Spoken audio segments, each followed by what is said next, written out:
Oui, la nuit a été agitée, mais ce matin, donc le jour s'est levé. La situation est calme, comme on peut le voir derrière moi sur ces images donc de Téhéran. Il y a eu deux séries de frappes apparemment vers 2 heures et demie du matin, puis à 5 heures.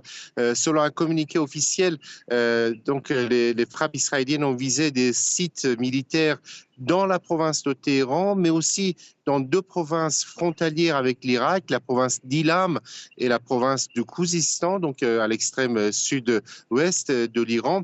Selon ce communiqué, le système de défense antiaérien est entré en action et donc a déjoué et a intercepté les missiles qui auraient été lancés. Et donc, ce communiqué parle de dégâts mineurs dans ces sites militaires et la télévision iranienne minimise la portée et l'ampleur de cette attaque. Israël Siavosh dit que son opération est terminée en Iran. Vous confirmez? Oui, en tout cas, c'est ce que on peut comprendre, puisque si les Israéliens le disent, apparemment, il y aura pas d'autres actions qui vont se poursuivre. Côté iranien, les responsables, différents responsables disent que on parle de dégâts très mineurs. On a entendu, par exemple, dans la province de Téhéran, 6 fortes explosions.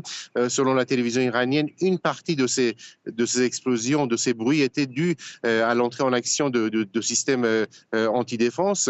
Mais on a vu, par exemple, des vidéos partagées sur les réseaux sociaux où on voit, par exemple, des tirs de systèmes antidéfense dans le centre de Téhéran.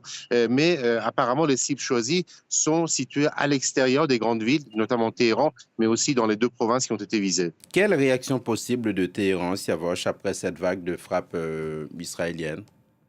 Alors, c'est toute la question. Est-ce que, puisque ces derniers jours, les différents responsables militaires ou politiques iraniens ont dit que l'Iran ripostera à toute action israélienne, quelle que soit son ampleur et les cibles choisies. Est-ce que, en minimisant la portée de ces frappes, l'Iran ne va pas réagir? C'est toute la question qu'on se pose aujourd'hui à Téhéran.